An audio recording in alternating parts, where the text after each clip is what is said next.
Let's go ahead and get into this mini review because if y'all have not been watching Yellowstone, I really am going to say that this is a show that I would recommend. It's a 10 out of 10 for me. I've been watching it over on Peacock, but it's also streaming over on Paramount Plus, so you can watch it on either of those streaming services. I'm not gonna lie, I passed over this series multiple times despite Kevin Costner being in it, and I just, didn't think I was gonna be interested in what was going on. Ranchers in Montana, it just didn't seem like it was gonna be appealing to me, but I gave it a shot and I have not been able to stop watching it. I'm completely caught up all the way through the 5th season, which is now going on, and I wanna talk to y'all about this series. So let me give you a brief synopsis of what this series is about, and then I'll tell you a few little things. So essentially, you have the Dutton family. They are a rich, white, wealthy family who has been living in Montana for 100 years. They make it very clear that they are generations of generations that have been in Montana. So you already know what type of ancestry they are, and you know what type of entitlement and attitude and ego comes with that ancestry. So basically, the existing family comprises of John Dutton, who is played by Kevin Costner. You have Casey, you have Jamie, and you have Beth.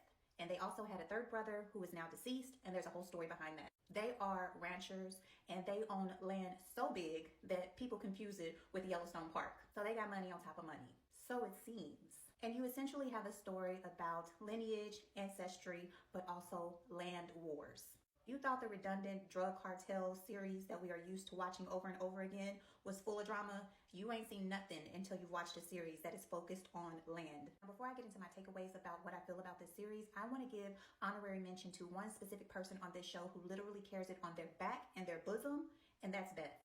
Beth Dutton is really why I focus and zoom in hard to the show, because this woman is pure diabolical. She is engineered evil, manufactured heinous, and she is innately just vicious. And while they give us her whole entire backstory as to how she evolved into this level of vitriol, it still doesn't change the fact that the things that she does to people in response to her trauma is just, it goes too far. When she's at her lowest level of heinous and she's just being mean, she's intentionally vulgar, provocative, and offensive. She loves to take jabs at men's anatomy, and that is her running joke on the show. And not only does she pride herself on being able to be quick with the comebacks, but she's very good at violence. She loves a good fight. And she's not a person who sends in her henchmen, because she is literally the henchman.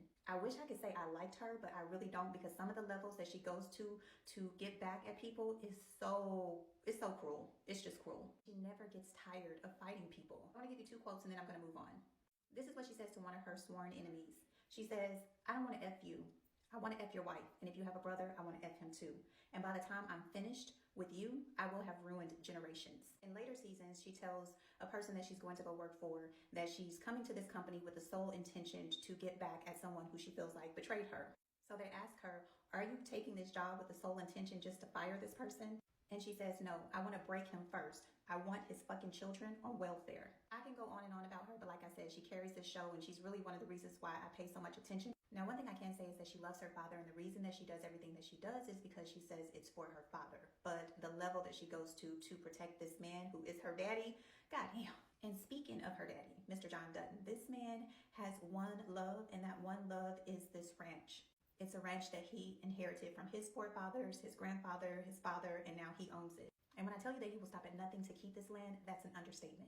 He doesn't want to sell it. He doesn't want anything to be developed in the area that it's on.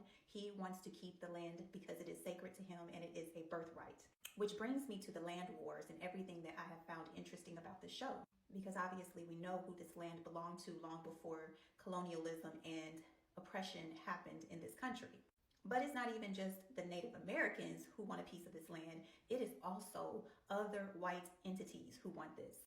Corporations, governments, and other people who live in the area who just want to take control and own the land. And so you have this all-out literal violence toward the protection of the land. This show deals with everything from corporation, gentrification, taxation, politics, and just full-on violence. I mean, violence, physical, almost every episode.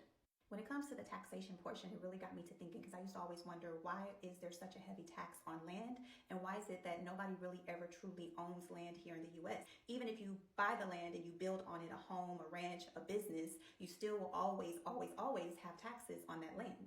But this show made it crystal clear for me. When people decided that they were going to take over this country, they wanted to make sure that nobody ever really truly owned land. And there's really only one entity that has access to land where they can buy it in large amounts, they can disperse it to whom they want, they can confiscate it through eminent domain, and they don't have to worry about taxes. And if you're thinking about our government, you would be absolutely right. And this show paints our government as a gang. It shows you that people are not elected, they're selected. And even though they tell you that they're for the people and they're going into it to change it from the inside out, they're really going in to serve their own interests, which really explains why nothing ever really changes and nothing ever really gets done. Because how can you serve your own interest but proclaim to be for the people and serve what they need? And honestly, I could really keep going on and on, but I'm going to stop it right here. It's entertaining as well as it is an eye-opening experience into the psyche of whiteness and their perspective on why land is so important to them. I mean, when you think about how you had to acquire it, both from the people who were on it and also fight your mother country to proclaim it as yours, you're not about to let it go just like that. Okay,